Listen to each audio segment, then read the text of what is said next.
think I'm scared, dog? Beer.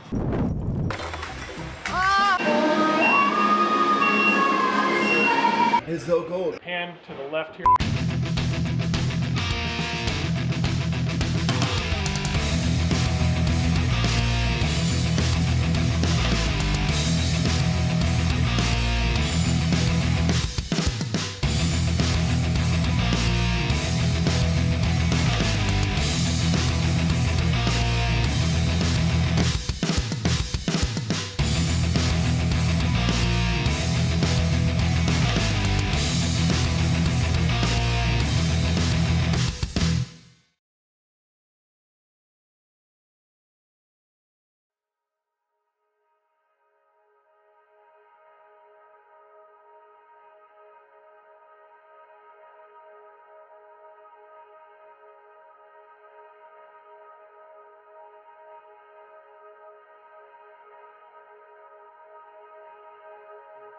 Okay, so this is the construction entrance. This is the entrance we've been using for the last few months.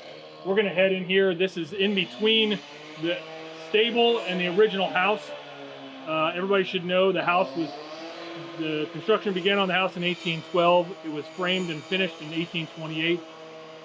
The house was built by a family named the Kuglers, Matthias and Catherine, and they turned the building and the property into a general store and a headquarters for the Kugler Mill located down here in the basin. So let's head in.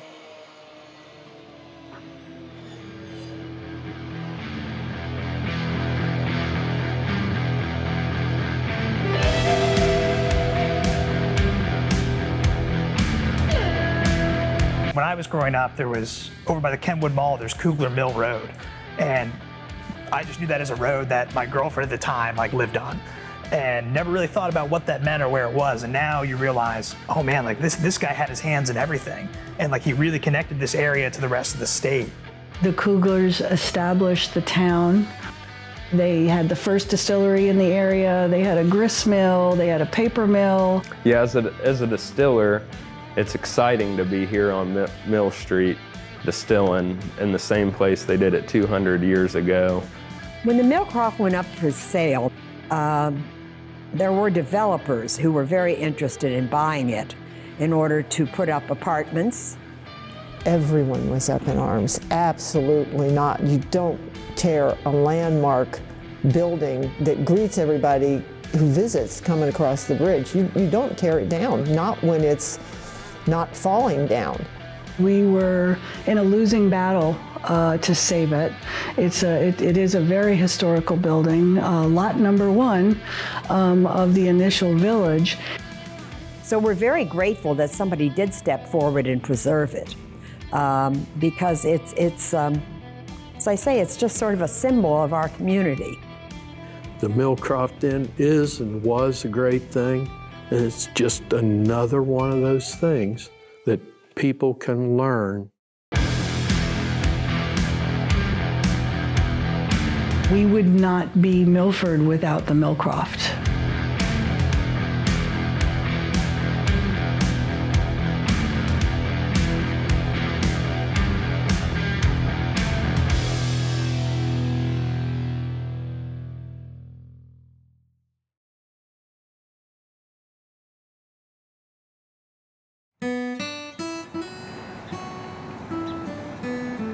During the late 18th century, the people that were coming to this area were Revolutionary War veterans who had been given some land for services rendered during the war. One of the veterans that came to this area in 1794 was Christian Waldschmidt.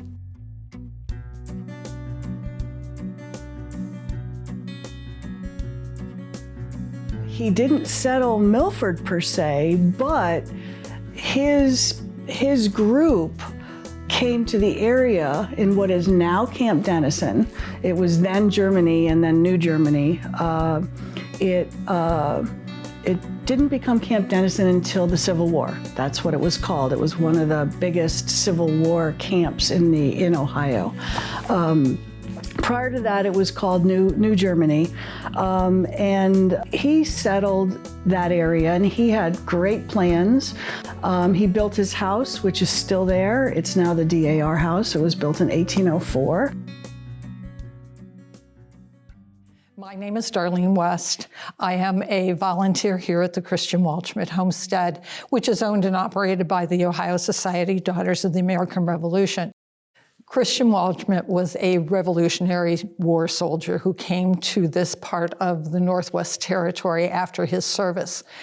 The family history is quite interesting. They came from Germany. They were an aristocratic family, well educated. He named the community that he created New Germany in honor of his homeland. It was through the years that it transitioned into Camp Dennison's area and is known then as the Christian Waldschmidt Homestead. So Christian Waldschmidt has a very important part in our history here at Cincinnati Distilling, but he also plays a crucial role in the Milford area history as well. When Cincinnati Distilling first started out, the logo you'd find on our whiskey bottles was the Christian Waldschmidt Homestead that he built. It's a place that started so much of this history. Christian Waldschmidt's expeditionary adventure to this part of Ohio came in 1794 when he left Lancaster, Pennsylvania, sailed down the Ohio River, knowing that he had to rely on water as his primary source of transportation and for his future business. He picked this particular area because of the water. It had the rivers. It also had many tributaries then that it doesn't have now. And with the flowing water that he needed for his businesses, it was the perfect place for him to settle. It offered many opportunities for the entrepreneurial ideas that he had of having a lumber mill, a grist mill, a paper mill, an import-export business, and that.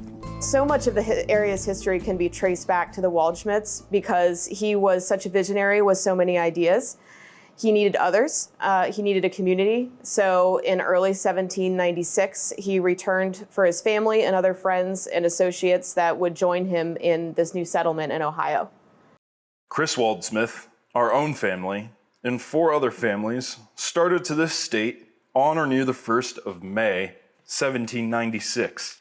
I have but little recollection of the journey to Juniata, but I recollect that place. And the next place I recollect seeing was Bedford Springs. Then nothing more until we came to Redstone. Here we were detained near 3 weeks waiting for our flatboats. This first-hand account is from Thomas Fitzwater and was found in the History of Claremont County, Ohio book, featuring illustrations and biographical sketches of prominent men and pioneers from the early 1800s. The Fitzwater family was one of the families that joined Waldschmidt on his second journey in 1796. Their family settled further north on the river, but having this first-hand account of Waldschmidt's journey here is an incredible piece of history. A day or two after leaving Pittsburgh, Chris Waldschmidt was walking on a sandbar when he picked up a fife which looked very ancient. The brass on the ends was black and somewhat eroded, and it was full of sand. It was supposed it had been in the river since Braddock's defeat nearly 41 years. I saw the fife hundreds of times, and after years, they lent it to an old Revolutionary fifer and never recovered it again. You'll notice in the Thomas Fitzwater's letter that he uses the name Waldschmidt. It was common practice back then to Americanize the European name, so the German name Christian Waldschmidt was often changed to Chris Waldschmidt. The Ohio River was low, and the 3 flatboats had great difficulty in getting along. They only traveled in the daytime, always tying up to the shore at night. At the mouth of the Bracken River, 2 families left and went into Kentucky. After being on the river 7 weeks, we landed at Columbia. The Miami was pouring out muddy water and driftwood. This was the first sight I got of that river. I think it's really cool that you can tell the river is something that was of significance to them. And what's so cool about this firsthand account is you really get a feel for the pioneers' emotions and character. Waldschmidt picked this area because of the water. The rivers were very different at that time, very meandering. There were many tributaries that he could use as mill traces for his different manufacturing facilities. They had a number of different mills, a paper mill, which was huge back then because Cincinnati was actually a publishing haven. Most people don't realize that early Cincinnati was a major publishing house, and it was a major publishing city because of Christian Waldschmidt and his paper mill. He sold to a lot. Christian Waldschmidt employed women and used their special skills to great advantage.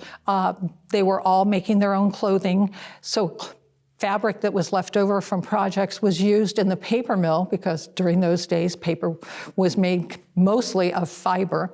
So he used them. He also used the women as almost like assistant teachers and assistant managers throughout his various businesses because they were able to give a different perspective than what a man would do at that time.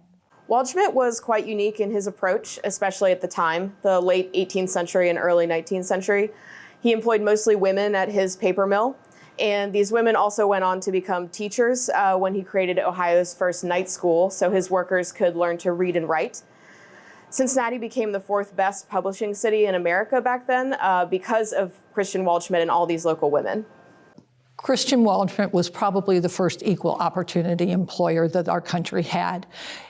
The community was built on the principle that as long as you were a contributing and positive member of the community, you were welcome to stay, and you were encouraged to create your own businesses and create your own homesteads. Not far above the mouth of the Miami, the boat which contained Waldschmidt's family ran aground.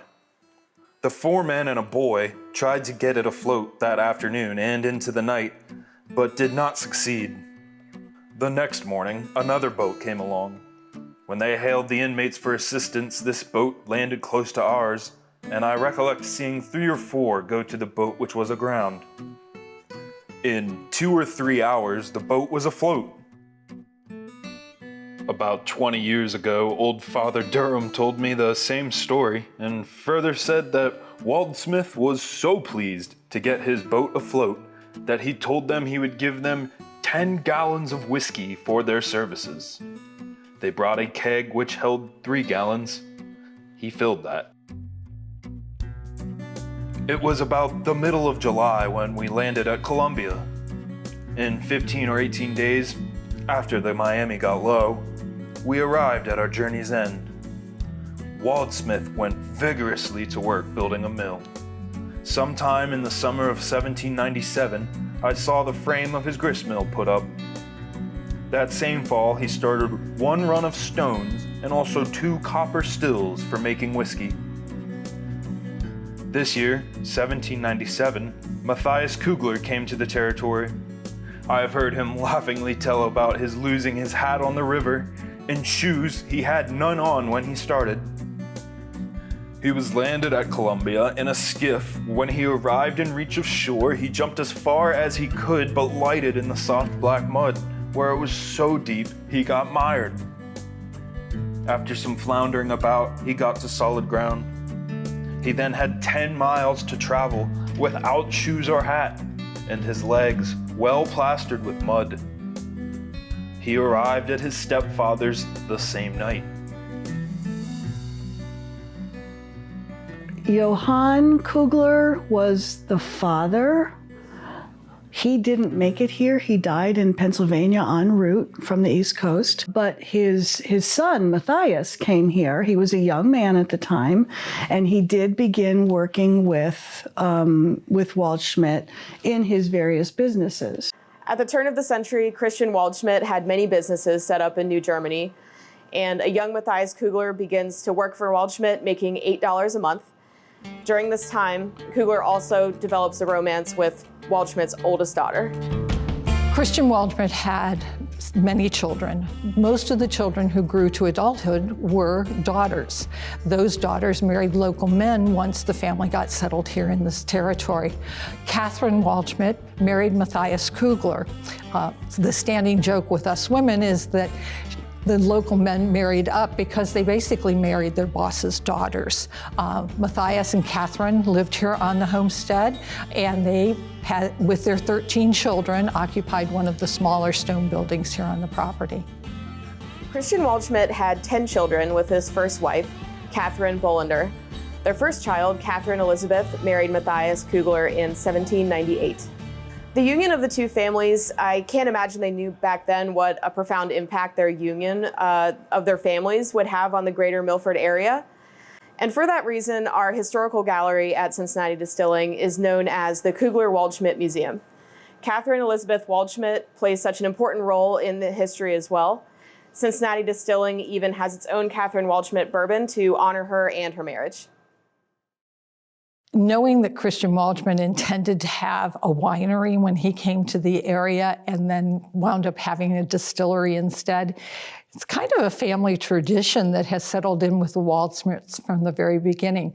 I think Catherine having a bourbon named after her is a perfect tribute to the family and the foresight that they had to not just restrict their businesses to a limited area.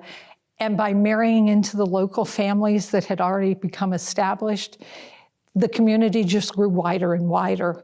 It truly encompassed the whole southwest part of Ohio and was able to promote the ideas of family and community and service to everyone. So one of the reasons we at Cincinnati Distilling were drawn to the Milford area is the history. Not just the town's history, but the distilling history that's right there. There would not be a Cincinnati Distilling as we know it today, and Cincinnati might not be what it is today had it not been for the successful business ventures of Christian Waldschmidt. When Christian Waldschmidt left Pennsylvania, he brought with him vines. Pennsylvania has wonderful wine country, and he thought that Ohio would be a great place for that as well. The vines he brought would not grow here. Being the wise man that he was, he looked out into his fields and he saw he was growing wheat and rye and corn and thought, if I can't make wine, I will distill whiskey. It became one of his largest exports. Thousands of barrels of whiskey were exported to Europe every year. Unfortunately for us, other than the tavern that's in the house, we know very little about the recipe or the logo or the tax bills or anything of that sort. We just know that it was a great moneymaker for him and he became world-renowned for his whiskeys. The house was set up so that in the cellar, there was a separate outside door that would lead to the tavern. It was a community area for the gentlemen of the community. Men were welcome after work to come and socialize and to imbibe in the whiskey that was being produced at the distillery. What's wonderful is that in the tradition of English pubs or German beer halls, behind the bar, there were shelves. If you were a local that was a regular customer in the tavern, you were able to store your tankard on a shelf, keep it there, and each time you visited, you would pull out your tankard, drink and eat for the evening, settle your bill at the end of the night, and put your tankard back where it belongs. It was truly a community center. I'm sure many of the problems of the world were solved in that tavern each night. And it was always had food available, had the whiskey available. In addition to imbibing in their whiskey and food each night, the travelers would have access to the clay pipes.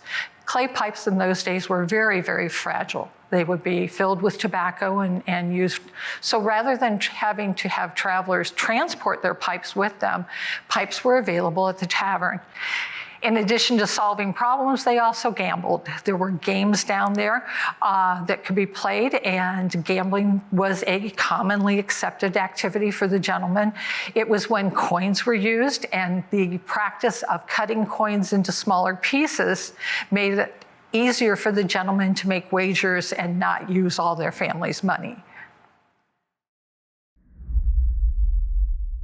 Okay, so the Waldschmidts and the Kuglers were working together because there was a marriage at this point. This is early on. We're talking late 1700s, early 1800s. And it was from that point on that Matthias had an important part in the business because of the many aspects with the paper mill and the grist mill and the lumber mill and all of that. It took many people to manage everything. And Waldschmidt was smart enough to realize that he had very talented people around him and he should take advantage of those talents that they had.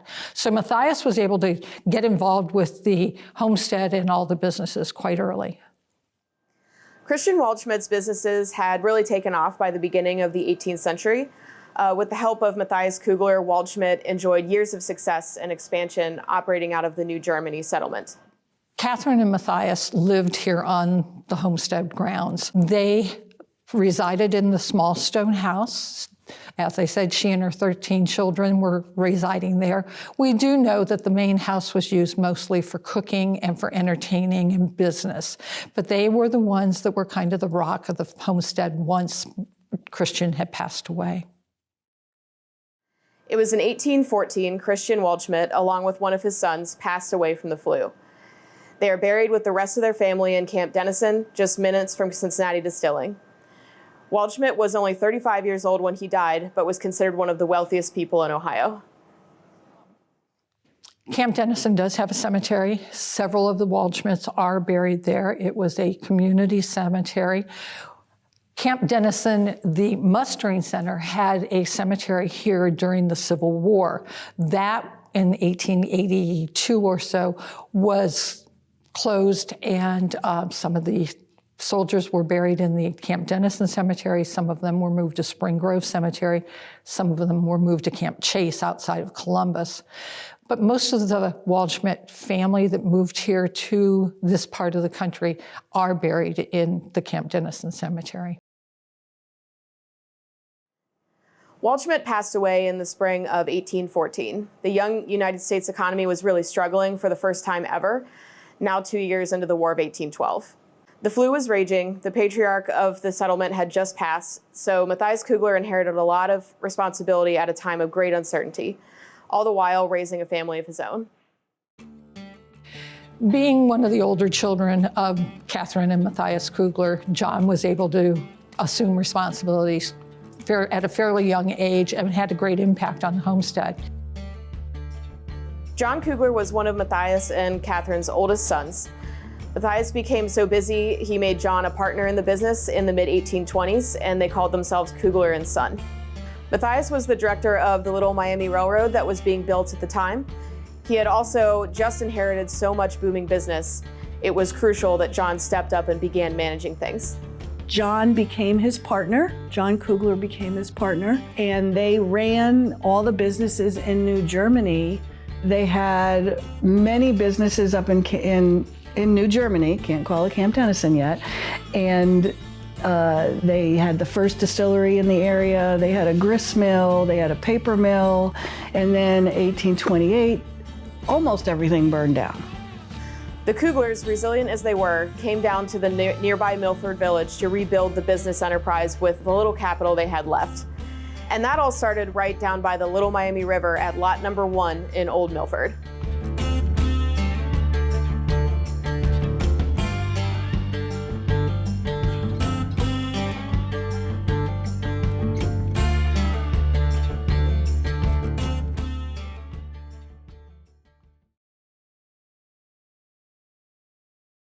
We're Diana and Howard Cannell.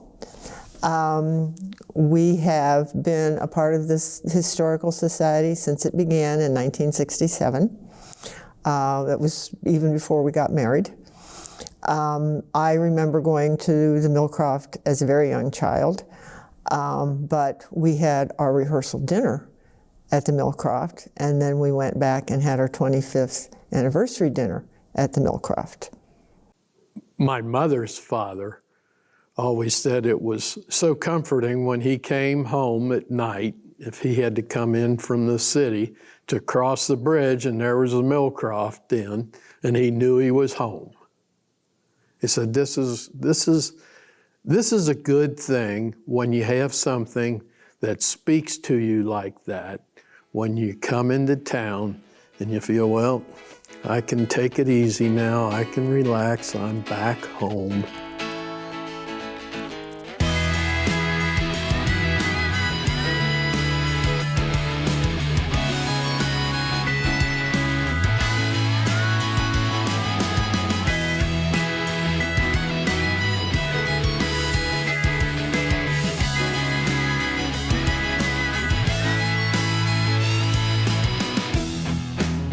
So Old Milford, or like some people like to call it, downtown Milford, was laid out into 46 blocks by a man named John Hagman.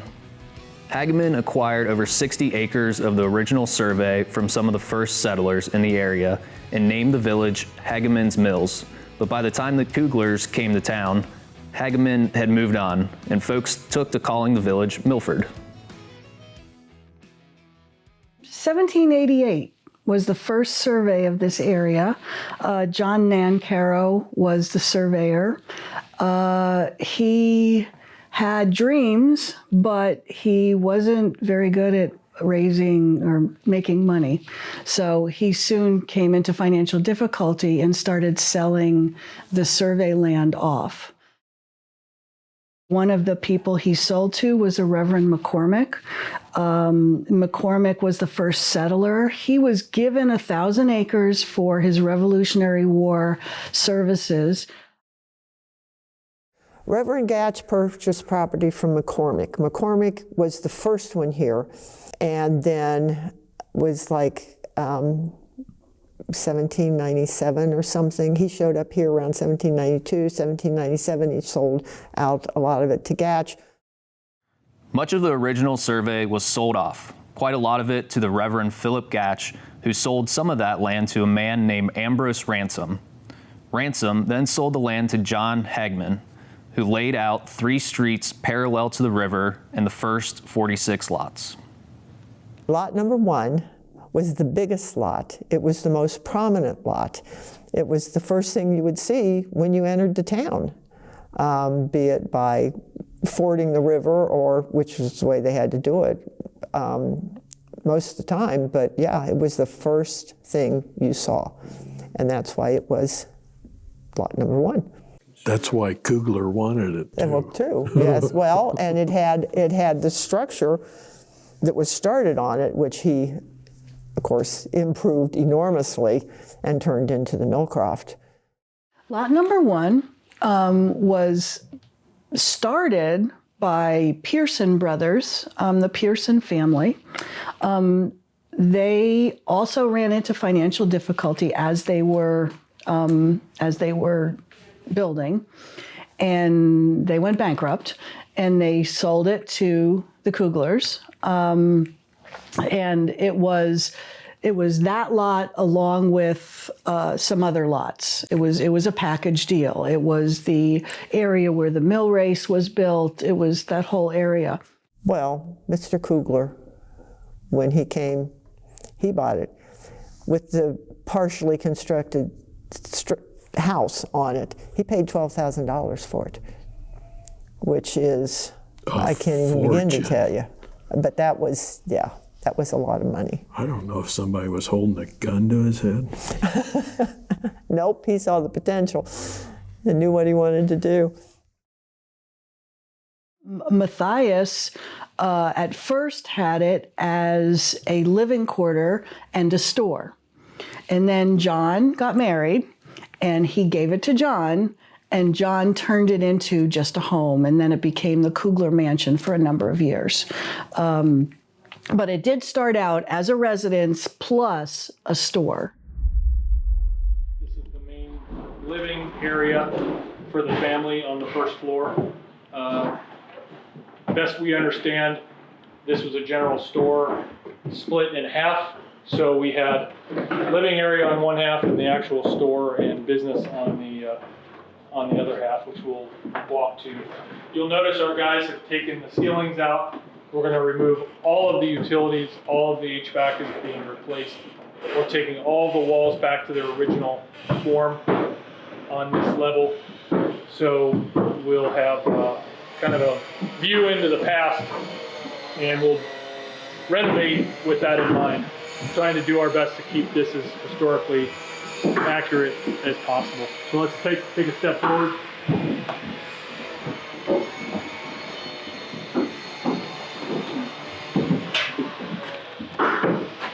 So original windows are gone, obviously, but some of the woodwork that you see in the house is still in place. And we'll do as much as we can do to preserve that. Here's a tall door. Notice the low hardware. This leads into the main hallway. Again, this is a piece of the original home that we're going to preserve, either use there or somewhere else.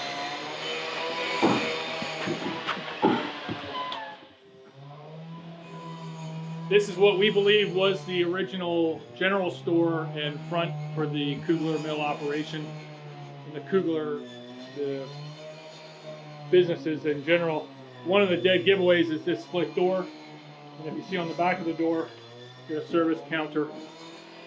So if people were trading, they would come in here and service off this countertop here.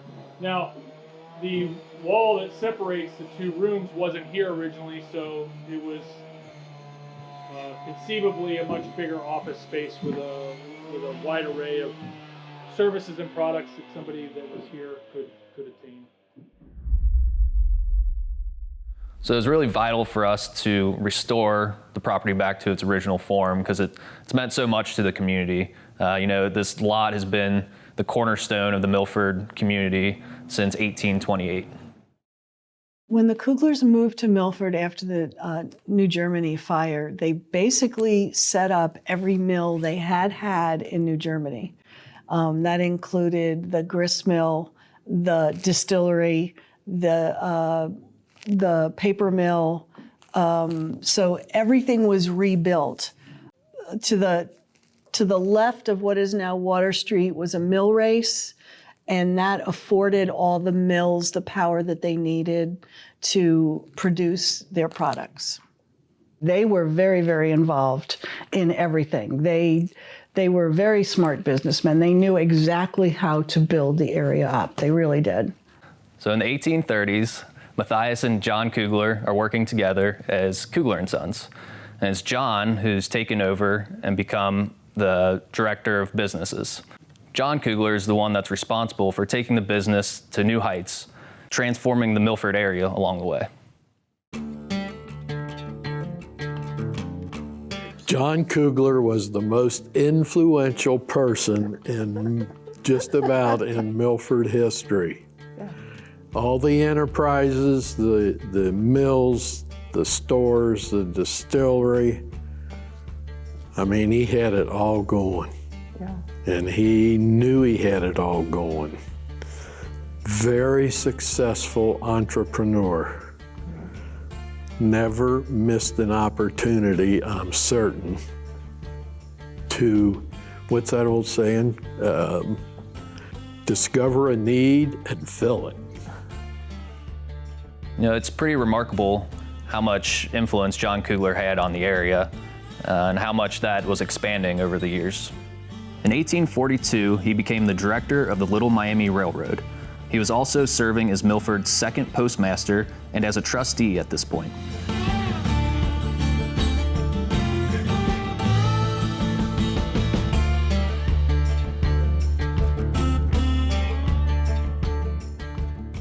Walt Smith had even, I think he had participated in trying to get the Little Miami Railroad going. But it really didn't get off the ground until Kugler. And was it Kugler that made the deal with the Little Miami Railroad, said, if you move that within so many feet of my mills, why, I'll chip in a lot of money. And he did, and they did. So the right-of-way for the railroad pretty much went where it is because of John Kugler. And he was a smart guy. I say he got into all those businesses, and he made a deal with them also that he would supply the wood for the rails in those days. They didn't run the train on steel rails. They had wood that had a metal cap on it, so it didn't wear quite as quickly. But, he was a mover and a shaker, and he knew how to move them and get them shaken so that he benefited. The Kuglers were craftsmen. They were eager to become involved in the community. They, as I said, married into the Waldschmidt family, and through their resources and business opportunities, they were able to become an established and respected family here in the area.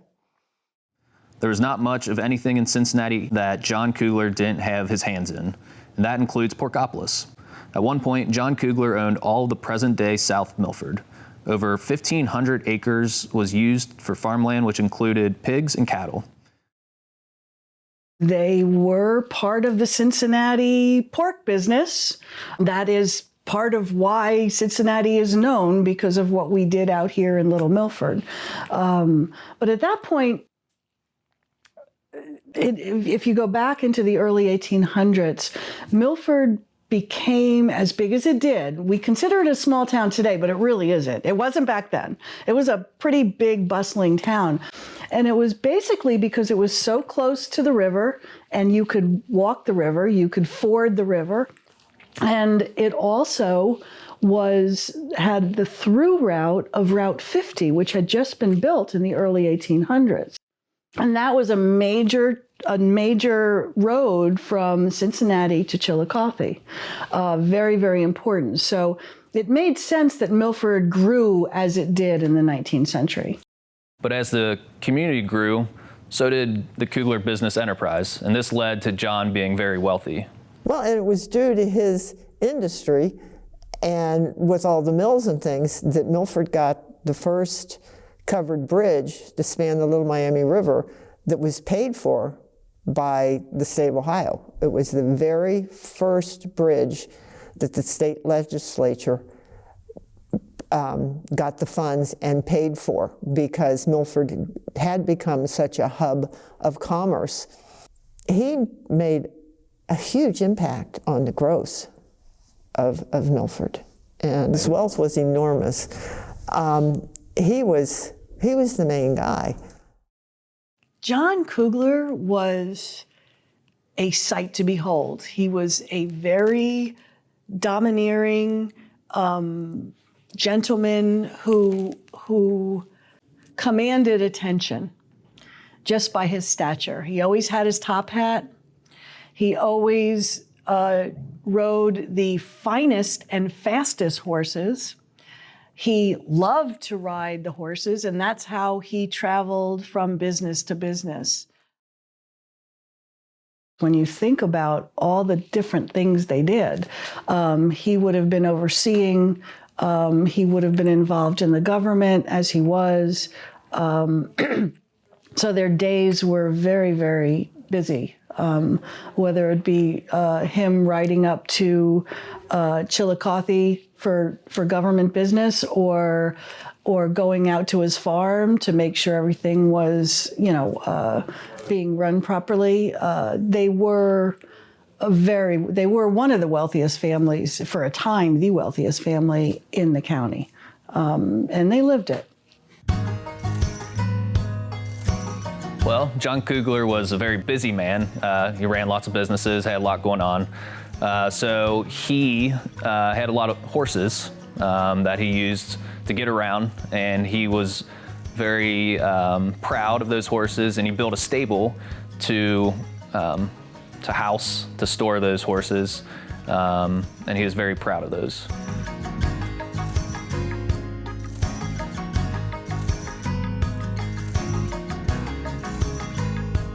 Cincinnati Distilling's tap room is located in the stable that John used to keep his horses in.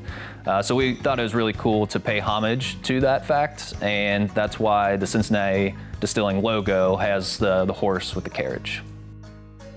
They were an integral part of it. between the Waldschmidt family, the Kugler family. This area, the Cincinnati area, would not be what it is today without them because of their farming and the pork business, because of the paper mill and the publishing business. I mean, this guy was, Waldschmidts and Kuglers, they had that, they weren't greedy, they just were driven and industrious enough that they knew how to make a buck. And at the same time, people in that era seemed to be more generous with their funds. Building things, looking after infrastructure type things. And yeah, he certainly benefited from the railroad, but probably wouldn't have been a railroad if they hadn't jumped in on the whole plan. They were movers and shakers in this area of Ohio. They helped to make Cincinnati what it is today, absolutely.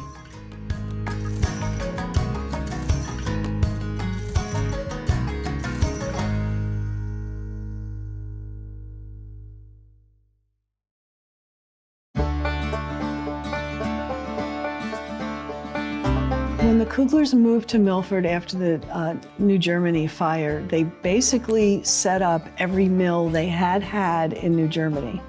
The grist mill, the cooperage, the distillery. Distilling has a very long history here in Milford. Yeah, so on the corner of Water and Elm Street, there was an existing distillery that the Kuglers bought and made their own. Back when they first moved to Milford and bought the Millcroft, they also had a mill race and a mill there. When John Kugler opened a second distillery on Mill Street, it sets forth an era of industry and construction in Milford. And so much of the construction at the time was the Kuglers building to meet their demand for their whiskey, and they ended up building a lot of downtown Milford.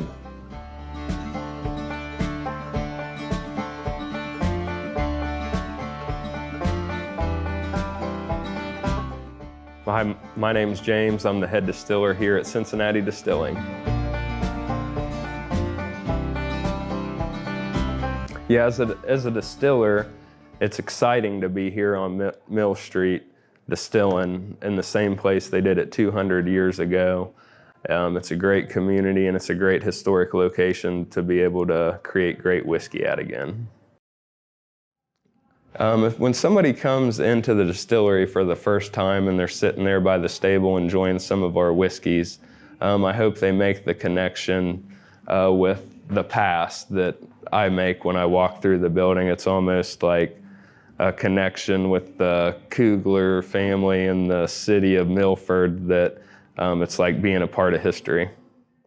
So when you come to Cincinnati Distilling, you're in the stable John Kugler built, the house his father actually finished. Our still is right in the dining room, right across the street from where the Kugler's own distillery was over 150 years ago. And it doesn't stop at the Millcroft either. Every stone building in town is his, including what is across the street from the distillery now, from the Millcroft now. There are a lot of buildings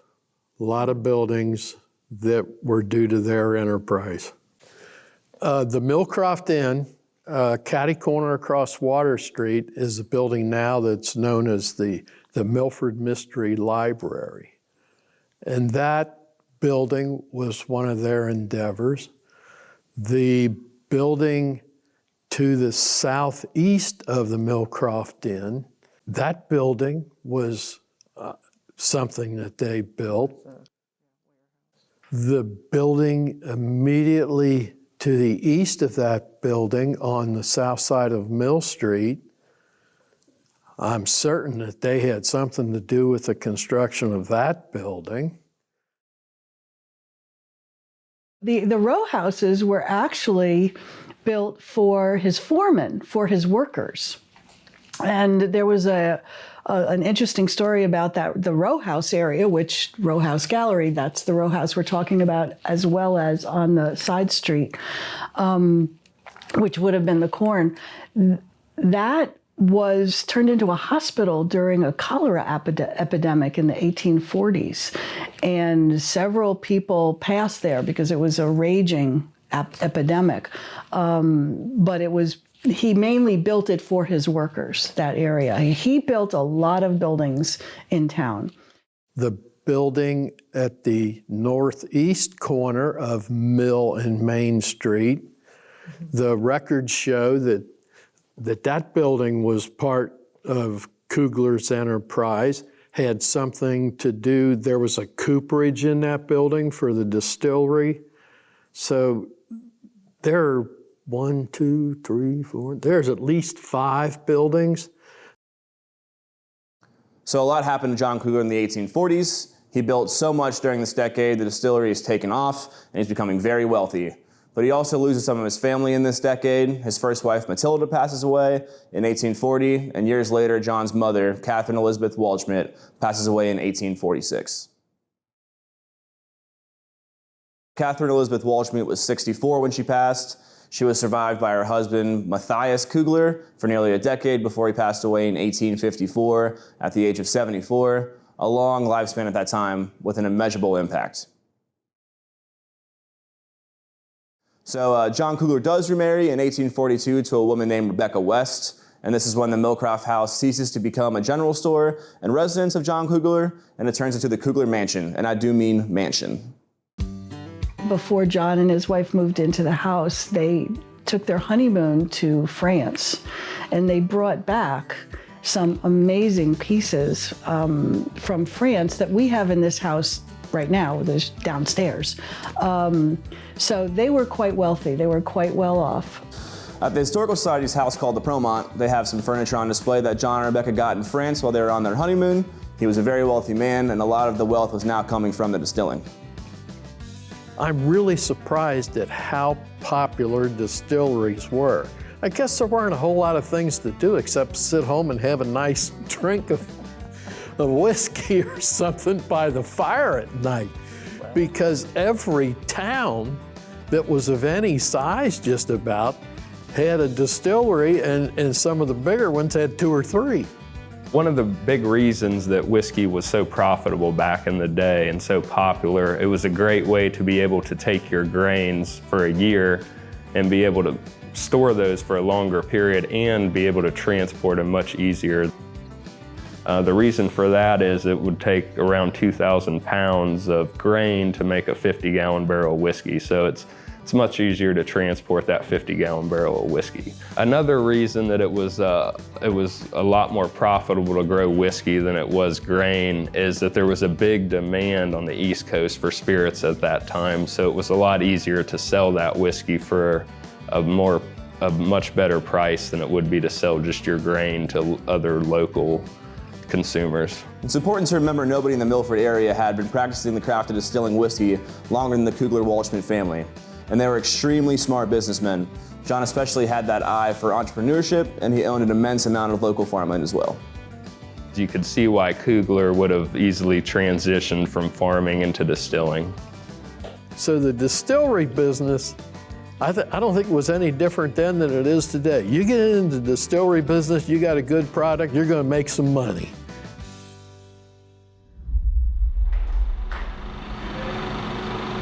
So there actually are a lot of similarities to the way we distill here and what Kugler did back then.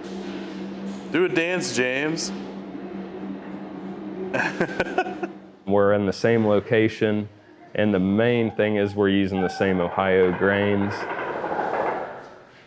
We bring in the grains, we ferment those grains and turn them into alcohol, and we run them through our still, turn them into a liquid, which then goes into a barrel, which is then aged for 2 to 4 years, depending on the spirit that goes into the barrel.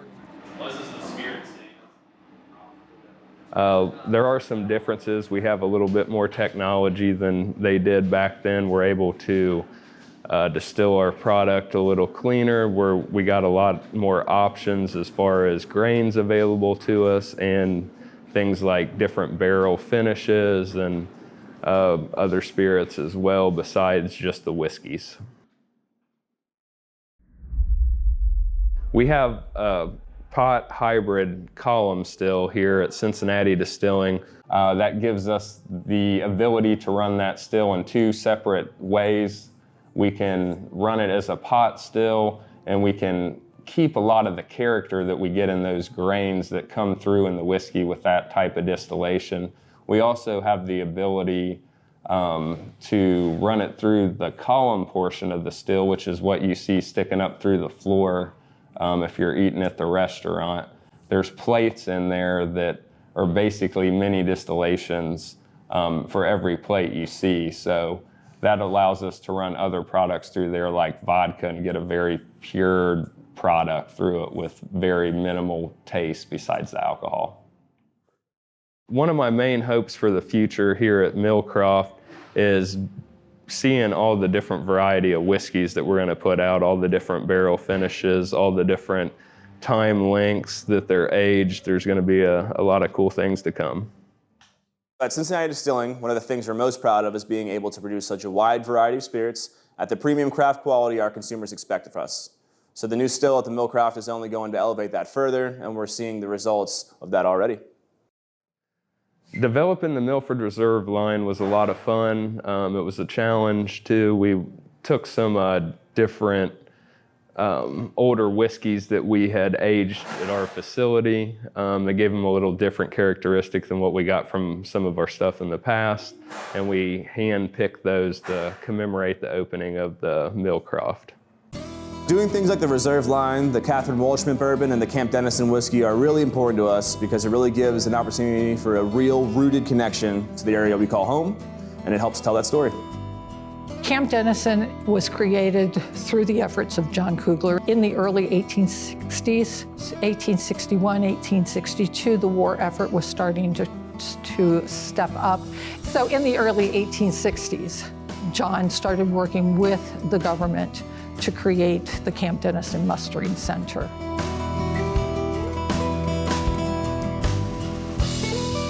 By the 1860s, there was no ifs, ands, or buts about it. John Kugler had become a powerful man. The Claremont Courier had declared Kugler the wealthiest person in Claremont County, and he owned over 30% of the lots in Old Milford, thousands of acres of land elsewhere. There is little that John Kugler hadn't accomplished at this point, so he decided to help take on the Confederacy, and then he decided to sue the federal government of the United States of America. He was the one who was responsible for signing the contract with the Federal Army to use the land as Camp Dennison during the Civil War.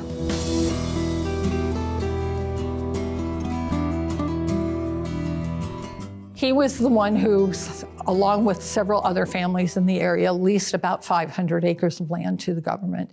And so he was essential in managing that.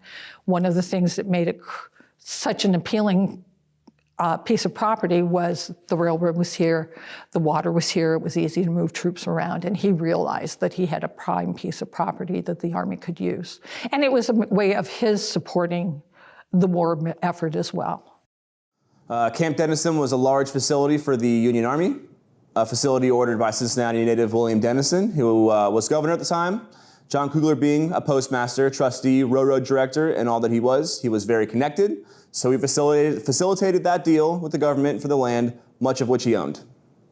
When Jonathan signed the lease agreement with the Army, he reserved 3 or 4 acres of land between here and what was Milford as the family farm, knowing that the land that they used for crops was going to be destroyed by all the soldiers coming and going. So in the contract, those 3 acres of land were preserved for the family. There was around 50,000 total troops that moved through Camp Dennison during the Civil War from 1861 to 1865. Most notably, Union troops were deployed from Camp Dennison in 1862 during Morgan's raid. Otherwise, there wasn't really a lot of major events that took place at Camp Dennison. Soldiering in those days was quite different. If you were at camp, as long as you were not on guard duty or training, you were pretty much free to go about your business around the area. Milford was about 3 miles away, and the gentlemen soldiers realized that That's where the stores were, that's where the restaurants were, and that's where the women were. So unfortunately, the closest path to get to Milford was from the 3 acres that Jonathan set aside for his family farm. They were completely destroyed. After the war, he sued the federal government and got compensation for the land that was ruined. And he's one of maybe a half dozen people in the history of the country who ever sued the United States government and won. I think very, very few people can say they've accomplished something like that while making their own mark on history. The importance of John Kugler, of his legacy, the buildings. It's just a remarkable story. It's probably, well, it's not as well known as it should be. His involvement with so many industries, with the railroad, getting a bridge, there were just a lot of things that John Kugler was influential.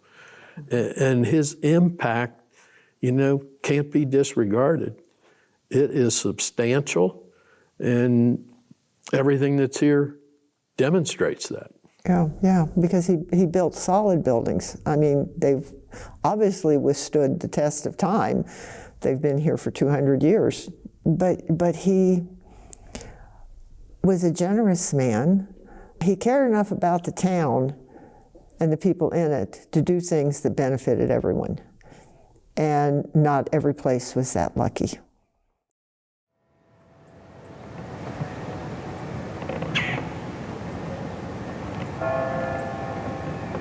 John Kugler died in the first week of January in 1968. He was 61 years old, and he owned 16 lots of land in Old Milford and 1,500 acres of farmland at the time of his passing. His wife, Rebecca, would inherit all of this, plus the $15,000 the government owed them from the Camp Dennison lawsuit. I don't know how many people aren't aware that John Kugler's buried here. And, if you find out about the Millcroft and you find out about Kugler and somebody said, oh, he's buried here, you can go up to his gravesite. Mm-hmm. There's a huge monument there. And I've had people say, what? Well, yeah. I know it's there and it's impressive. John Kugler is buried at the Oddfellows Cemetery, located in the Carriageway Park, along with his first wife, Matilda Brower, and his second wife, Rebecca West. He did not have any children with either of them. Now, just a year after John passed away, Rebecca remarries. This complicates things a little because she only lives another 2 years. So for the next decade, the Kugler estate would be drowned in legal costs as the remaining relatives of all the different families battled for control of it.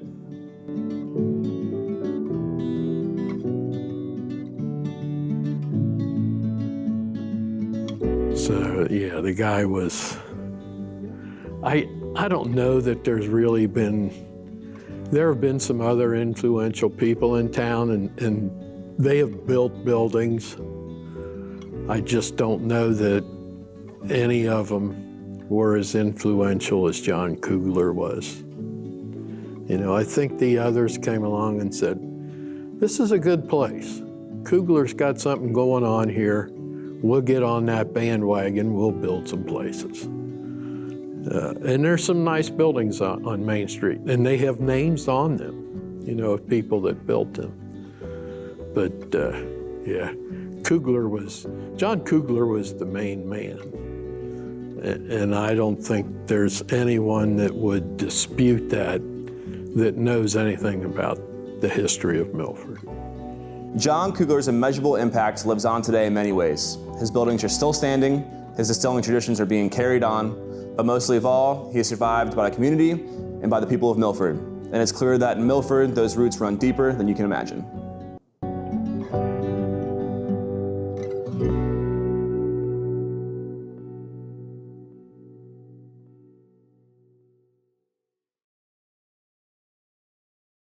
Hi, I'm Barbara Burke. I've lived in Milford most of my 87 years.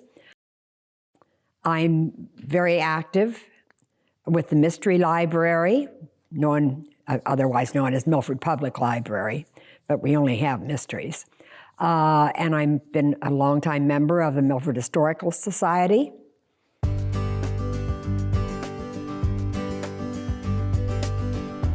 Oh, yes, my relation to Mr. Kugler, his first wife, Matilda Brower, was my maybe great aunt.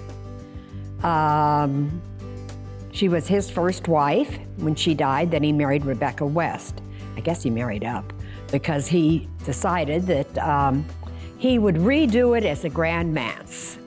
And he went to Paris, he got furniture, and that's what he did. Then that was a grand home that they lived in the rest of their lives. The Millcroft was just always a special place to go. I remember meeting friends there as I got older, and well, it's special to me because my wedding reception was there, and that was, of course, a very special event. My grandfather also, at a later time, Dr. Belt bought and moved in to the building, to the home, and my grandfather had a dairy up on Center Street, and he delivered milk to Dr. Belt on his way to work up at Ball-Sizer's Meat Market. And he never got paid for that. He just went on the books. So then when they got sick or somebody needed the services of Dr. Belt, they just took it off of what he had on the books. Dr. Richard Belt bought the property at lot number 1, the Millcroft, from the Kugler estate in 1875 when he married his wife, and he kept his business there along with his horses and carriage in the stable for many years to come. Dr. Richard Belt is a lesser known character kind of in the history of Milford, but was absolutely integral in the upkeep and care of this house at the turn of the 19th century. He was here for 50 years. And just like John Kugler being here for 50 years, I mean, he was the second longest tenant or owner of the property, and he really cared deeply about the community. Dr. Belt not only cared for the Kugler mansion and the stable and the properties, he also cared for a lot of other buildings here in the area, specifically the Mystery Library right across the street from Cincinnati Distilling. He, along with the house purchase, he also obtained the building across the street, the stone building, which John Kugler owned. And he leased and rented that out, I believe. So when he died, he left that building to the Milford Library Group in trust. Because his wife and his daughter loved to read, and they had passed away. And from that was formed the Milford Public Library.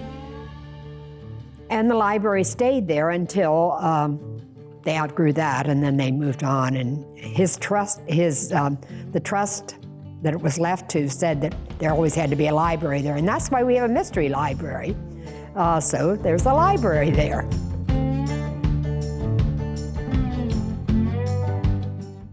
At that time that he left that, they had, women had gone a long time before and petitioned to be able to have a library in Milford. And at first they had it out of their homes.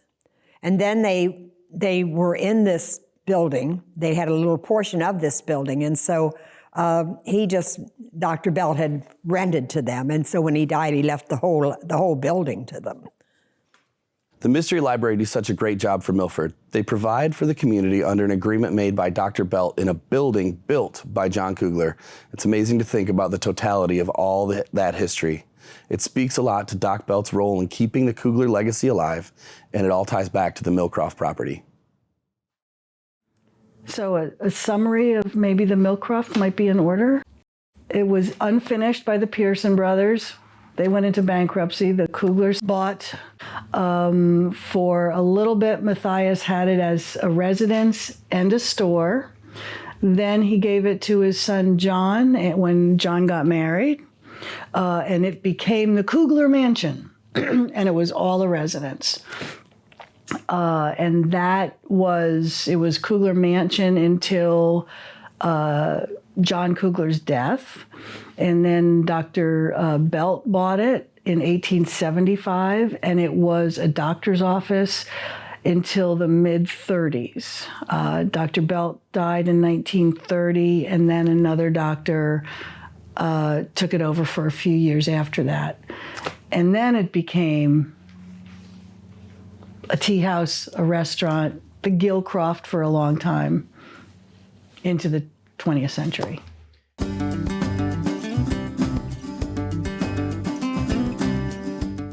Anyone familiar with the food here at the Millcroft establishments will tell you that it's always been the best around.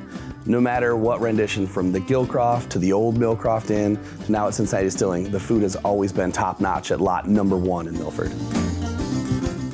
This started with the Millcroft, which was such a great establishment, it appeared in an old Duncan Hines road trip book called Best Eats Across America.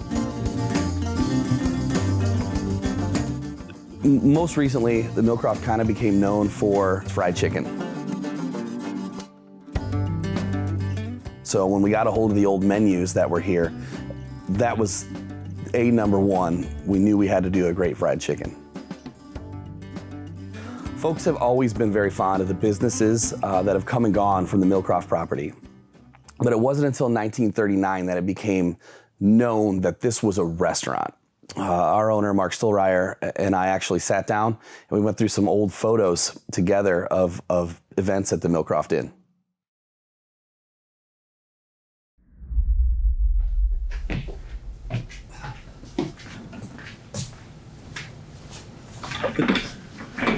So we're going to talk history? Yeah. Okay. Yeah. So,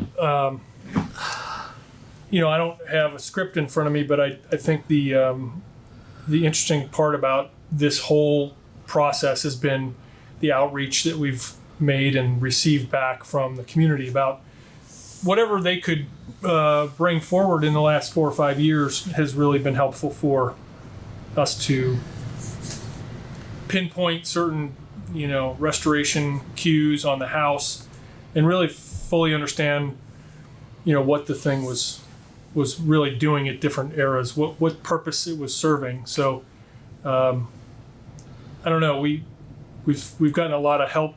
We've scoured the city for a long time trying Every antique shop in the county. Yes. Yeah. I mean, what are your thoughts? Do you feel like we've done a good enough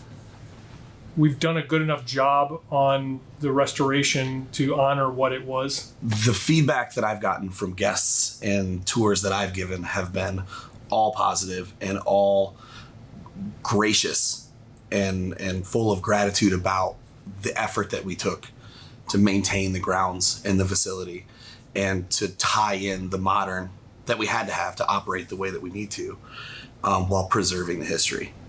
And the museum gets a ton of. Yeah, the outside was number 1 priority. I mean, I hope that it's pretty obvious that we were able to achieve at least honoring the original architecture. Yeah. I mean, the earliest photo that we have was from the 20s. I mean, you could tell by the type of car parked out front and sort of some of the surrounding landscape, so to speak. But trying to get the house on the outside back to what it was, at least the earliest evidence of it was key. Yeah, and I achieved that going away. And you can see, I mean, even in this photo, right, you can see, short of a white picket fence, like everything's there, all the details. Right, and this is a great picture. I think this came from the Mystery Library next door, right? Mm-hmm. These are things that came from different various parties and groups here in Milford, but this is Dr. Belt, right? And we think this is sometime pre-1930 because he died in 1930. Yeah, so it's got, right. So if, at least in 1930, this is what we're looking at, which is pretty similar to the 1920s photo that we had. It hadn't changed much from those to that. Right. There's a couple other photos that were from a little bit later that were pretty cool. That really resonated with me. The Jim Franklin photo from 44, 46 time frame. Now he was a subsequent owner of the Millcroft, and he was in the process of renovating and expanding the building in 44 and 46, in that time period was obviously generating a lot of excitement around it. This is a picture of him giving away a vehicle during a fall festival in a raffle. Yeah. Do we know what is that? Is that a Packard? I think it's is it a Chevy? We got to do some research. Aeroliner. Yeah. So it's that, but what's good about the photo is in the background, you can see the renovations that were either begun or finished around 1946. Oh yeah, you can see some of the balcony there. Yeah, the balcony was new in that time period. And this is really where Millcroft got its name too, right? So previous to that, for a couple of years, it was known as the Gilcroft with a G. And and Jim actually was working in the Gilcroft. He was working in the gift shop. And I think through exposure to the operation, he figured he could do it a little better, and came in and turned it into a full-blown restaurant. So, I mean, that added a lot to the community. I think it anchored the community, and he was onto something. For sure. You could see in just how almost cosmopolitan the feel was. This is a fall festival, and everybody's got a suit on. This was like a sophisticated place to go where you would come. An important part of the community, yeah. Yes. Yeah, it wasn't just a diner or something. This was an event when you got to come down here and partake in some of the stuff that they were doing. Right, and I think he unlocks that. And no, I think he was, if memory serves, from the timeline we were just looking at, he was in it until 47. So he turned it over quickly. I don't know whatever happened to Jim, but his wife stayed on a little bit longer through into the mid-50s at the property as it changed ownership. Here's another photo these two photos are Milford Historical Society. Yeah. Here's one of probably the same fall festival, quite possibly, because the angles and the conditions on the ground were very similar as they are in this photo. But this is a picture of that even the Historical Society identified one of the folks in this photo as Elaine Pearson, and then her at the time boyfriend became her longtime husband, and the photo is an important part of the historical record for the city of Milford, and obviously looks like a post-war celebration kind of setting to me. I mean, it looked like this was, again, to your point, the center of the town, the village, and an exciting part of being in the community. Milford Letterman sweater is just, it's in the saddle shoes are just so quintessentially like post-war boom times, and everybody's coming home and excited about life again after the war. But here's the thing. What we need to do now is to try to capture that excitement. We've done the work on the building inside and out. I think the general community take is we did a decent job, great. Now it's time to operate. It's time to bring this kind of excitement back into the city to fire up, the next generation to do great things and to preserve the community even more than it has already been preserved. So I'm excited to play what our small part in that is going forward.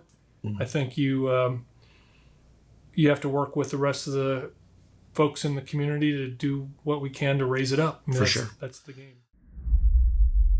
There have been many versions over the years of the restaurant known as the Millcroft Inn. The Millcroft has continued to serve as the cornerstone of Milford, just as it did in Kugler's time. This was the hub of the city. But as a restaurant, no matter the owner, it's always been Milford's gathering place. And that got started with Jim Franklin's original Millcroft Inn. Even in Jim Franklin's original ideation of the business, Millcroft Inn was a place to celebrate. It was a place that you would have your event. It really was the cornerstone of the community. Now, much of what happened at the Millcroft Inn during the 1950s and 60s is unknown, but by 1972, there was a significant purchase of the property that promised major renovations. Mrs. Alexander Huff was the owner that once again increased the charm of lot number 1, setting out to make it more of a fine dining establishment and bar, and then opened the Stable Bar. This was a lot like what you'll find today at Cincinnati Distilling, but this certainly wasn't the last time the business would change ownership. We went there for dinner sometimes, went with my parents sometimes when they would go into the Stable Bar, maybe have a drink. That was just some place that we just went frequently. We go back, my memories go back to the time of Mr. Franklin, of Jim Franklin. And I can remember there was a little gift shop that I think it was his mother or his mother-in-law had there. They also rented some rooms at that time. They let rooms. Then the Bells brought it from the Franklins. I think the Franklins moved to Florida. And then the Bells, and of course, as a more grown-up person, the Bells are who I remember the most. In fact, then I was sometimes going to the Stable Bar. For me, one of the most rewarding things during the process of renovating this historic site for Cincinnati Distilling is how grateful the public has been and how supportive they've been in our quest to preserve the history here. It means a great deal to them, and it means a great deal to me and everyone here to take on that responsibility and care for something that is so deeply cherished by the community. My mother's side of the family had a lot of functions there. My mother was one of 10 children. And with 10 children, all of them but 1 or 2 eventually marrying and having parties and birthdays and weddings and rehearsal dinners and, all that kind of thing. The Millcroft played an important part in that. There weren't too many other places in town. So it was a staple, It was a staple in the community. Oh, I think so. I think so, yes. I would say that it definitely was. And it was sort of a little special place because it was a little upscale. I mean, it wasn't like going to some other casual restaurants. It was just sort of a special place to go. Later in life, there were a lot of things you went there for. Different family occasions. When Diana was in business, we used to go with other business owners on Main Street after the Old Milford Merchants would have some kind of special event, antique shows, Christmas walk, whatever. We'd all get closed up at night and we'd go to the Millcroft. So there was always something. It was handy, it was good, and it was fun, and a regular thing. Well, I remember very much that the Millcroft was always the place where the Kiwanis Club of Milford and all the businessmen would gather on Monday nights and have Kiwanis meetings. My father went there every Kiwanis meeting. He was a Kiwanian, and sometimes then we might eat in the restaurant at that time, my mother and brother and I, because that was sort of our night to eat out. And everybody, if you ask them, where do you want to go for something special? I think, 99% of them would say, let's go down to Millcroft.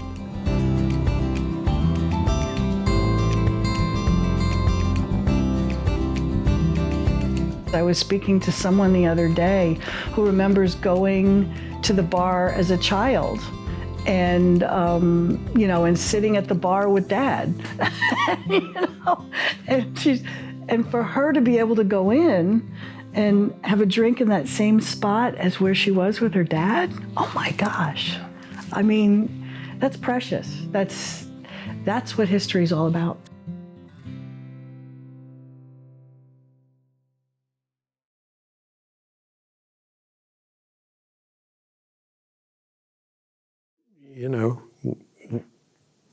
every day, stop in the Millcroft. And if the weather was nasty, go in the door off Water Street and hang out for a little bit to get warmed up or dried out or something. And then later in life, there were a lot of things you went there for. We were having luck. The old Milford merchants had been placing ads in like Ohio Magazine and some Louisville and Lexington papers on a fairly regular basis, and we were getting tours. We had a couple of tours from Wright Pat where they brought the wives down in big buses, and they'd go to the Millcroft, and then they'd have lunch, and then they'd stroll the town, and fortunately they had a big storage area on the bus because some of those women could hardly stagger under the amount of stuff they bought, which was terrific. You know, so it was disappointing when it closed. So in 2001, a church bought the property, and at some point they actually added, a cafe in there because it kind of pays homage back to, what the Millcroft was for so long. People originally were a little disappointed when it was sold the first time to a church, because the way the city is zoned, they couldn't hold church services there, which was probably one of the things that saved the building. But they were nice people, and once they got in there and got settled, then they opened the old stable for breakfast and lunch every day, which was big, because losing the Millcroft as a restaurant was a real blow to the town, because at that point, the only other eatery down there was the deli, which was still next to a gas station. And while it had really good food, it wasn't something that somebody was going to come special. They owned the property until 2010. From there, it actually sat dormant for quite a while. I know the property kind of changed hands here and there. When the Millcroft went up for sale by the church, there were developers who were very interested in buying it in order to put up apartments. And well, it was when the first sale fell through and the city was trying to sell it. It was after the church had moved out. And then it came up that he presented plans to the city of it being torn down and building condos there. Community was not interested in that happening because the Millcroft, the building, is a very special place in the community. It holds a lot of historical interest.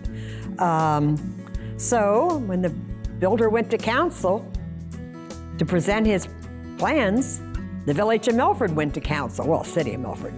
The people who lived there, the citizens, went to council too, and they said, no way, we don't want this building torn down. Everyone was up in arms. Absolutely not. You don't tear a landmark building that greets everybody who visits coming across the bridge. You don't tear it down, not when it's not falling down.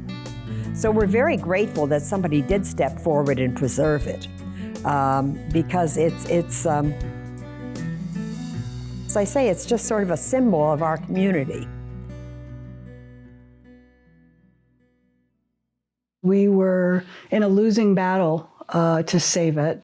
It is a very historical building, lot number 1 of the initial village. As a historical society, we did not have the funds to help save the building. We tried everything to try and save it ourselves, and we just didn't have the resources because we're a volunteer organization. So when Mark came in, we were absolutely thrilled that not only that he was saving the building, but he was preserving everything that could be preserved. And at one point in our meeting, in our board meeting, he actually apologized for not being able to save some of the things, some of the parts of this building, but promised to replace them with exact replicas. That apology was totally unnecessary, but we could tell that he revered this building as much as the society did. So what more can we ask for? So we'll preserve this room. We'll do some remodeling, but the function of the room will be similar to what it was.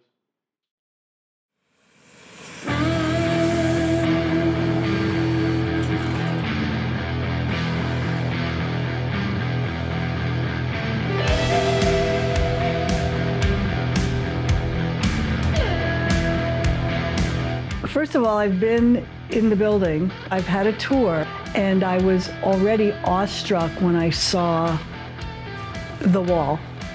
That stonework that I know was touched by the founders of our city. And so much of what is in that building was touched by them. That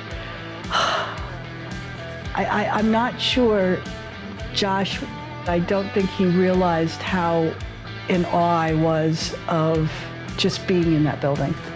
So in 2018, we were still Sycamore Distilling at the time, and we were still based in Blue Ash at March 1st. And the one thing that I was most excited about is stepping into a property with this background. The history of the building was so impressive, and the people in Milford were excited for us to save the building.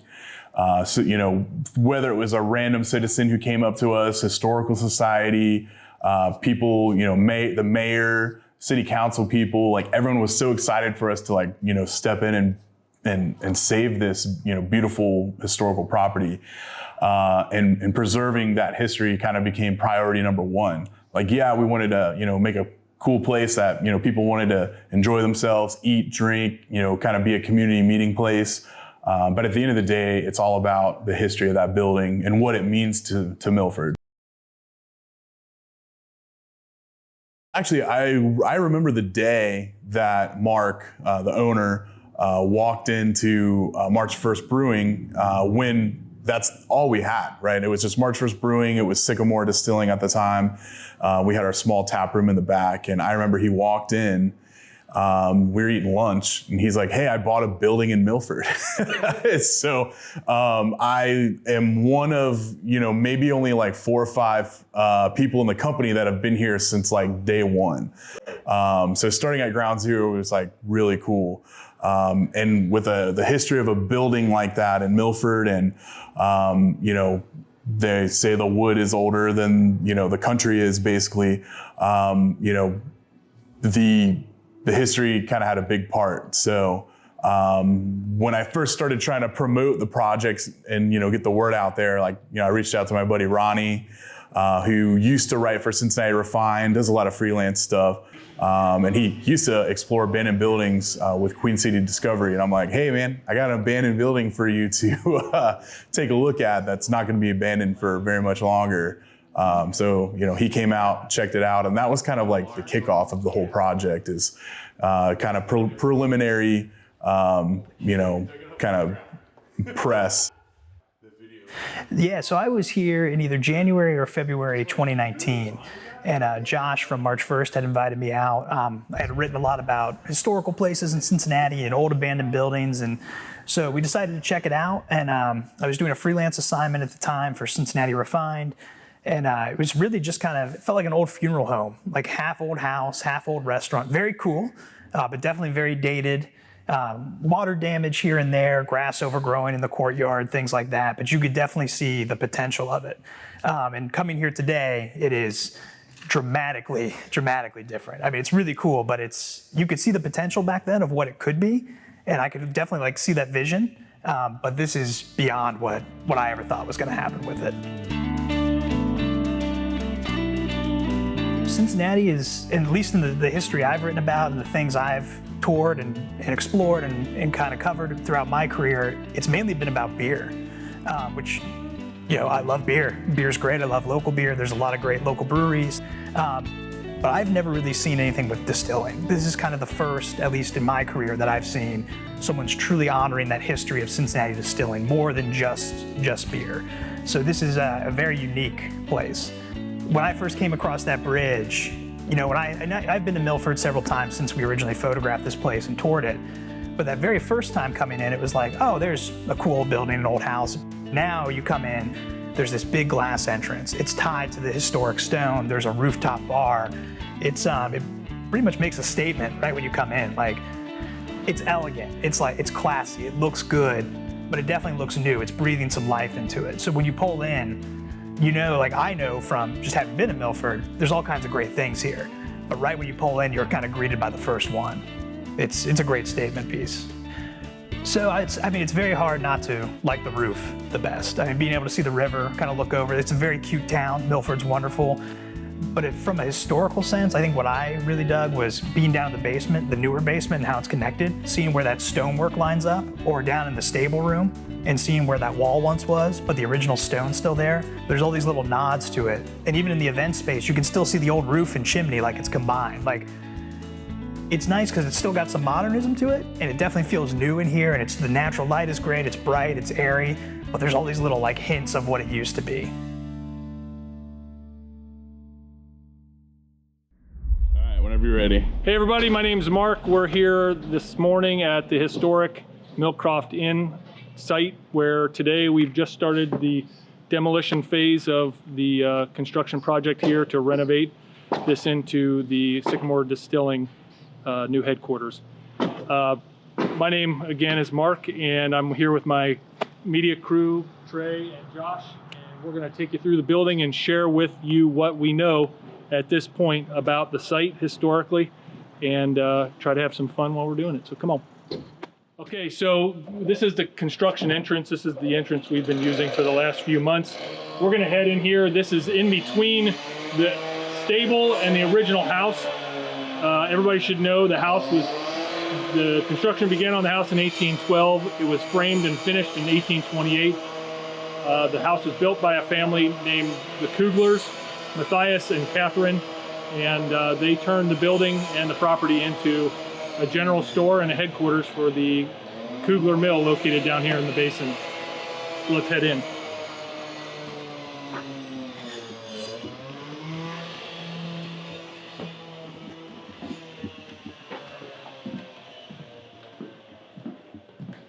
Trey, come on up, see what you can do about getting light in here.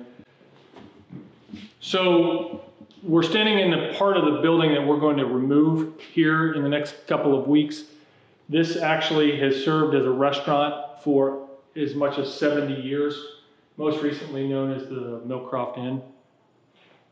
This is adjacent to the stable building, which was another original structure on the property. Let's go take a look at that.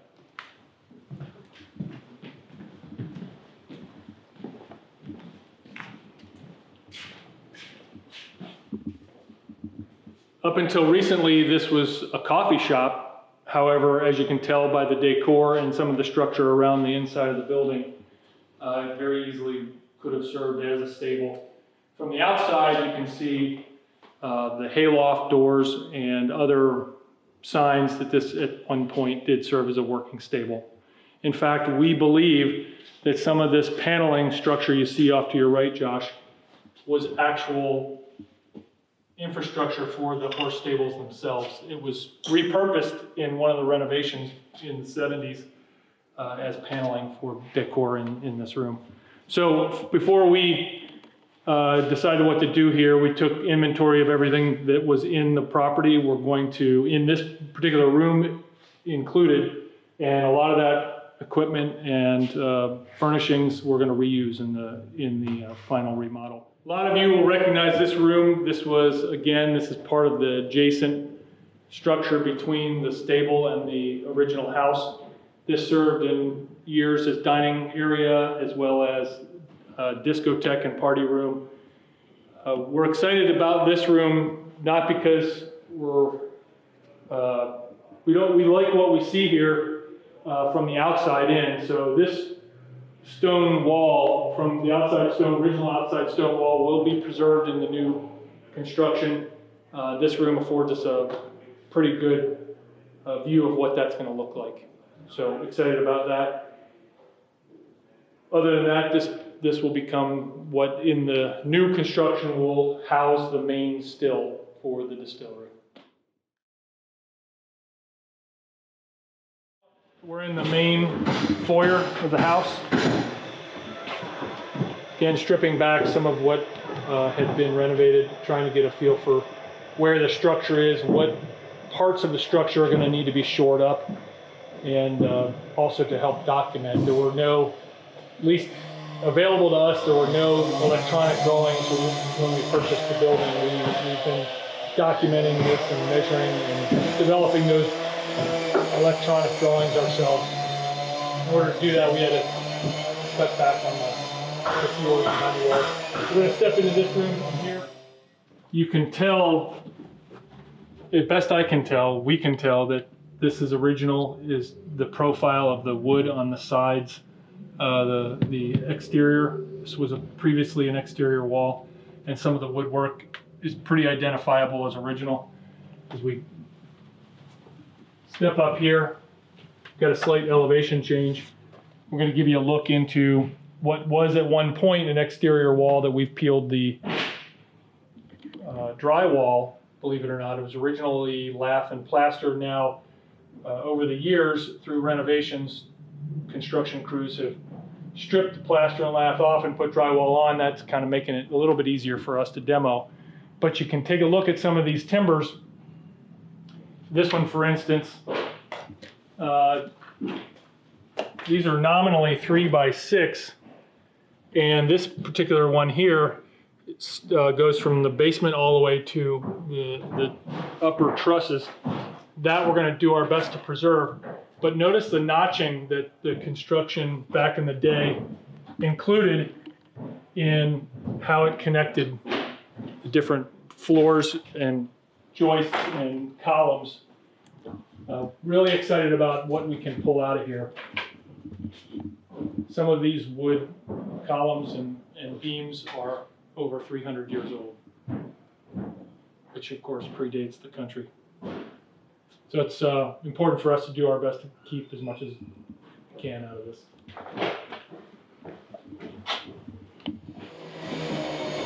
This was most recently used as a business office by the church that was in here over the last few years.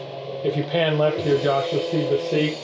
I think this safe goes way, way back to I mean, I don't know what the age of the safe is, but our construction guys breached, is that the word you would use? It was breach. And they were excited to find one thing in the safe, only one thing, 1 penny, 1990. So we know it's at least that old. Here's an interesting part of the property. This was a wall that was sealed up after a fire. Not sure where the fire started or how it started, but if you look here, here's char marks on a relatively modern piece of wood that at some point was part of a renovation and remodel. This window you see here was sealed up in the wall. So that now opens into a closet, which best we can tell originally wasn't there. So this whole entire floor, servants' quarters, had multiple patio doors that opened up onto real short mezzanines looking out over the courtyard. But at some point they decided to close it in with this window structure, like we had mentioned before. But in the process, closed off this window and then added the closet. Is that the termite? Yeah. So here's an example of sort of a 200-plus-year-old building and what can happen. These, so far, what we found on termite problems like this are pretty isolated. There's been a couple of things in this wall like this, but there is no load-bearing value to that left at all. So our guys are going to cut that out, and we'll use that in some of the museum displays. Pretty cool archaeological piece there.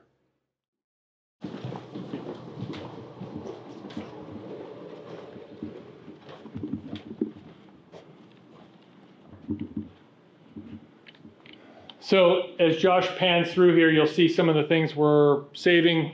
We may or may not use them ourselves, but certainly see some value to somebody in the community.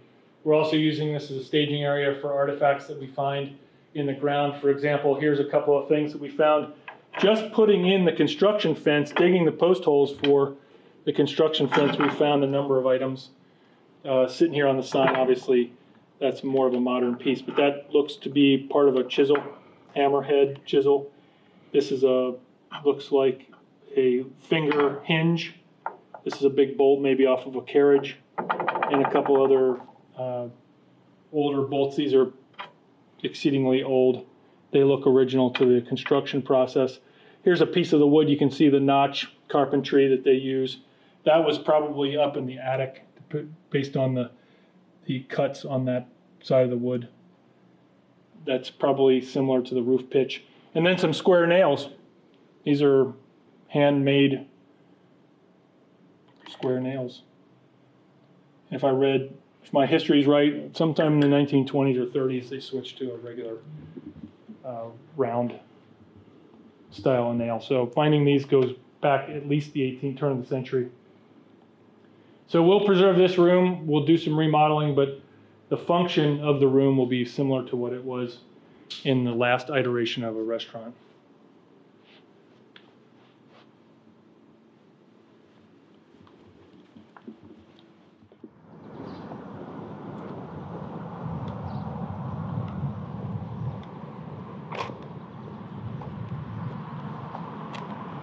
We did quite a bit of inspections and for asbestos and termites and mold, and came up for the most part negative on all of it. In fact, the structure itself is in amazingly good shape. The roof was recently done as well, so we got a head start on some of the things that we're going to be doing. But the goal is to restore this to the exact color and specification of the earliest photo that we have. So right now we're working off of a photo from the early 1920s. Until we receive something else that says it was configured differently, between now and the time we do the work, we'll make a change to turn it back into the color and layout that it was in 1920-25. We found a lot of stuff during the renovation, and this is from, I remember they were tearing walls down and they found windows that were inside, that used to be exterior windows that were interior windows. There was kind of like a building or a newer construction that connected the two buildings that we ended up taking down. So we kind of found some weird walls that were like closed in. So that was pretty cool. Once we started digging, we had Levi Durst, come in, metal detect. I know he found like buttons and, all kinds of cool metal stuff. We found a 16,000 gallon cistern that no one knew about, that heavy equipment was sitting on for, who knows how long. No one told us about it. I think it was 3 wells on the property that weren't marked. So there's a lot of cool stuff. There was a millstone that was buried under the foundation. We can't confirm if the millstone came from across the street where the mill was, but I don't know where else it would come from. I mean, this stone, we literally had to use a crane to lift it up to where it sits now, which is in our museum. So if you go up to the second floor, there's a gallery, art gallery there. But if you go in the back corner, there's this curated museum that our owner Mark put together. And not only does it have artifacts from the site, but it also has artifacts from Milford as a whole, and in the surrounding areas. So it's stuff that, we found, stuff that he's been collecting, and then the Historical Society kind of stepped in and gave us some artifacts as well. So it's a really cool place to learn all about the property and all about Milford. It's a great space on its own, but then with the history that's behind it and the families that were here, and I mean, there's a giant millstone upstairs. Like, there's a real connection to it. The people of Milford are really curious about this property. So many people, they tell stories about, whether they ate there, they had a prom there, or, had a birthday party there, right? There's all this history, but there's also this kind of underlying lore about the building that a lot of people in town know about. It's kind of like an urban legend, right? So, doing and running the social media, in the very beginning, everyone's like, you have to find the tunnel. Like, where's the tunnel at? So many people are like, There's a tunnel that was used in the Underground Railroad. You know, they bootlegged down there, made whiskey and moonshine, you know, and we tried really hard. We went in that basement, we looked all around, you know, for evidence if something was covered up, a door, a hatch, something, right? And we didn't really come up with anything. We actually found a part of the floor that looked newer than the other part. And we literally brought in our contractors and we asked them to basically cut this concrete floor open, because what if it was covering something, right? And unfortunately, we didn't find anything. We did, right? We found it was a pit that we kind of guessed that it was an oil pit. You know, they discarded old oil down there from lamps and things like that. So in this pit, after we got the concrete off, we found a Dr. Pepper bottle. So we found something, but we haven't been able to prove that there's a tunnel or there was any kind of nefarious distilling bootleg operation in the basement. So, so we actually had a group of people who worked for the company who have heard these stories about, you know, the Millcroft being haunted. We actually went there one night to ghost hunt, and I use that term lightly. We kind of just took some cameras and, you know, recorders and, you know, whatever we've seen on, you know, reality TV. You know, we were really just going to go have fun because we heard all the stories. I personally haven't experienced any hauntings or, you know, ghosts or anything like that. I've heard a lot of stories though. I've heard stories from, it started with the workers in the very beginning, where at one point there were no stairs up to the second floor, and there were some guys downstairs and they heard feet running back and forth upstairs, that literally there was no way someone could be up there unless they had a ladder, right? They actually went up there, they grabbed a ladder to look, and there was no one upstairs.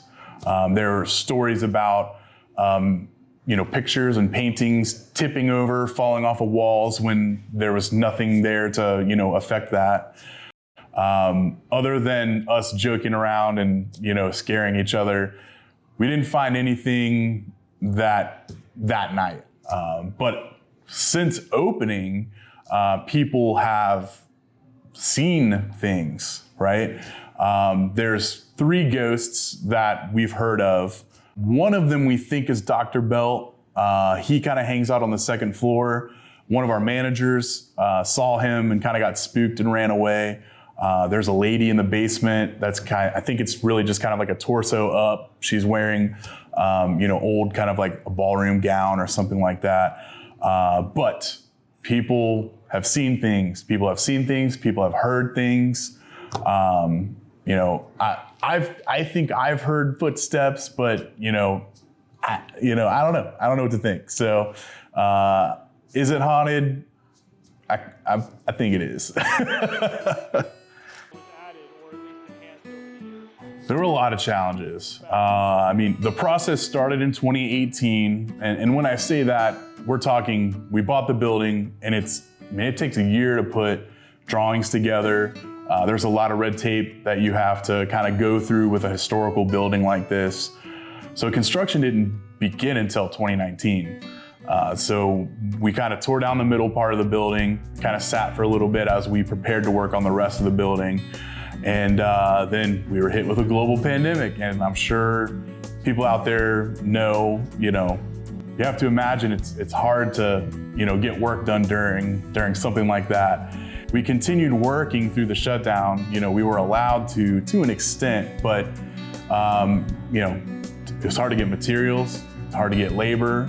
It's hard to, you know, kind of put all this stuff together in the aftermath of the pandemic. So things kind of moved slowly, things got expensive, and you had to wrangle a lot of, I mean, we had probably 100 or more companies that we worked with through the process, from, you know, digging the basement to, you know, the concrete, you know, people, the electricians, you know, the plumbing people, the steel people, and you're like conducting this super complex, orchestra of 20 companies at a time. Like, well, the steel's going up this day, and concrete the next, and all this stuff. But when you're working with an old building, especially like the foundation needed a lot of work.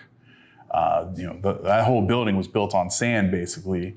Had a couple walls collapse here and there sometimes, brought in masons to fix the walls up to spec, right? And, the whole thing was a challenge, honestly. Yeah. But, we had a really good team in place to get it done. I think the cool thing is, very quickly people are going to figure out that, there's obviously a distilling history here. You're going to be able to see those stones that were laid by the original family. But I think being able to tie Milford into it is a really nice touch. And I think kind of showing that evolution of, not only do we bring in breweries and we're bringing in alcohol tourism and things like that, but like this distilling place, the Cincinnati distilling that we're putting in, ties back to an actual distilling history. So being able to get a sense of Milford, and I think a lot of people only see that name on the interstate when they come through. They see Milford and you just assume, oh, it's another outer ring suburb of Cincinnati. But then you get down to this main street and see everything that's here, and you walk those streets. It's really, really cool. We've all been to the small town and been like, oh, this used to be here, this used to be here. It's always used to be. What I like about this place is it's bringing something back and honoring what was here. So it's not just a plaque on a wall. It's not just a marker on the street. It's not a little sign you can read and be like, oh, that's neat.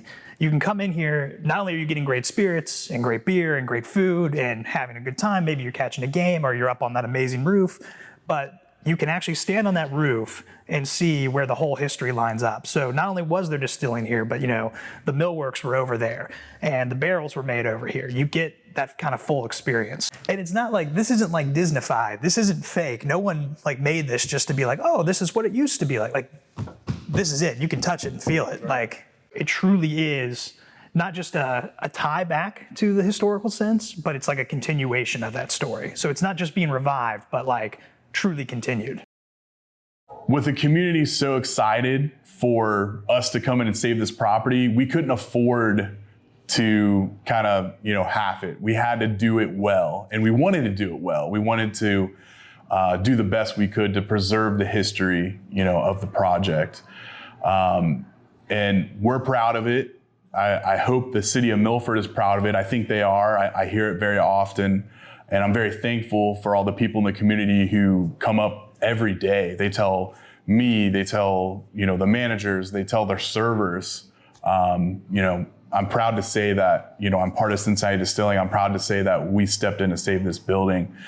And, the spirit of the Millcroft will live on. It's living on right now, and it'll live on for as long as we possibly can make it. So, yeah. I think I would hope that when people came to the distillery, I hope they would take away a sense of history, of continuity, and I guess I'd have to say that we owe a great deal to John Kugler and Dr. Belt. The Kuglers established the town along with Mr. Hagman and Mr. Nancaro and Mr. Gatch and even Mr. Walschmidt. But the Kuglers established the town as the wonderful town/city that it is. And that building symbolizes our history and symbolizes everything Milford is about. History is there for a reason. We learn from it, the good things, the bad things.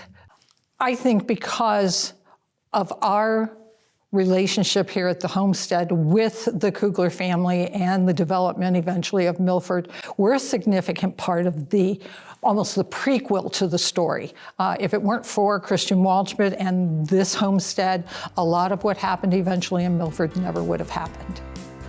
Well, I would certainly hope that new people, with the amount of opportunity that exists in what I'm going to call the old Millcroft Inn,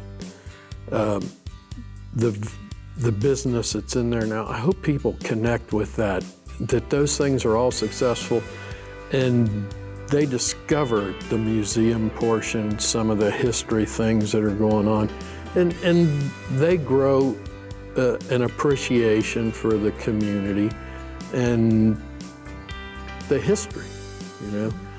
I think there are too many places where people just live, they go about day to day, they have no idea what's been going on. And I hope that this revitalization will inspire some of them to get a little bit more involved. I mean, the Millcroft Inn is and was a great thing, and it's just another one of those things that people can learn if they make a little bit of effort, and I'm hoping that the Millcroft Inn is going to be some of that inspiration. Yeah. Well, it all traces back to Kugler coming and seeing the possibilities and building on it. It brings tears to my eyes that I can sit and have a drink of bourbon that was started so long ago. It was so long ago, and it's what makes Milford home. It's as simple as that. We would not be Milford without the Millcroft.